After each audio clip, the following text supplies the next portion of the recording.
But above all today, we mourn the actual officers, the individual men and women who have been taken from us far too soon. We mourn officers like David Lee, an 18-year veteran of the St. Louis Metropolitan Police Department.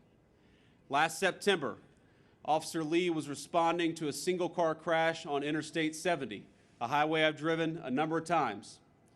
As he was retrieving traffic cones from his own vehicle, an illegal immigrant, speeding and under the influence of alcohol, lost control of his car and struck Officer Lee. He was critically injured and passed away during surgery. He died as he lived, serving others tirelessly without fail, and he left behind a grieving wife and 2 beautiful children. We mourn officers like Fernando Esqueda, a deputy sheriff who had served the Houston area with the Harris County Sheriff's Office for 5 years. Now, after his department launched a manhunt against a suspect thought to have violently assaulted a nearby clerk, Deputy Esqueda sprang into action. His fellow detectives were able to narrow down an area of interest for the suspect's getaway vehicle, but unable to find the car, they ended up dropping the search. Yet Deputy Esqueda returned to the spot and was able to make a positive ID on the vehicle. As he reported the news to his fellow deputies, he was killed in a cowardly ambush attack. Deputy Esqueda was 28 years old. His life unfairly taken in his prime, but his funeral last July, as so many of you know, brought over 1,000 community members to honor and respect that great fallen hero. And finally, we mourn officers like Hamilton County Special Deputy Sheriff Larry Henderson. Now, I realize this case occurred not in 2024, but more recently, not even 2 weeks ago, in fact, but the story hits especially close to home because I am, of course, a person who calls Cincinnati my home. Deputy Henderson was an exemplary public servant to southwestern Ohio, the part of the country that made me who I am. He dedicated 33 years of his life to protecting the people of Hamilton County, Ohio. But even after having retired recently from the force, Deputy Henderson continued to step up and serve his community. While directing traffic near the University of Cincinnati during a commencement event, he was attacked and killed by a man he'd never even met.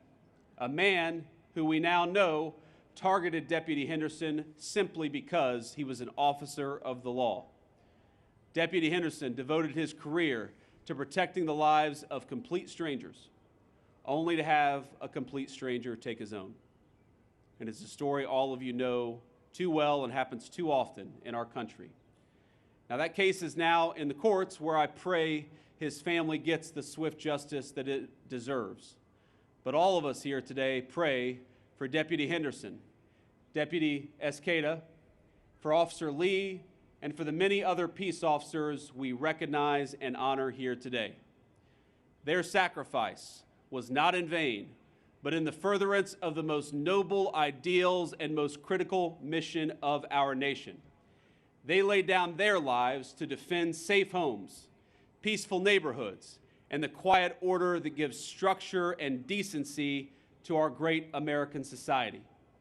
And today, we pray as well for the families, the friends, and the other loved ones of every one of these officers, mourning even today people who were taken from us far too soon. Behind each of those officers' badges was a beating heart, a family waiting to hear how the day went, a home left emptier and quieter and sadder than it should be. And I want to speak directly to all of those personally mourning here today. Your loss is our nation's loss. Your grief is our grief. Your heartbreak is our heartbreak.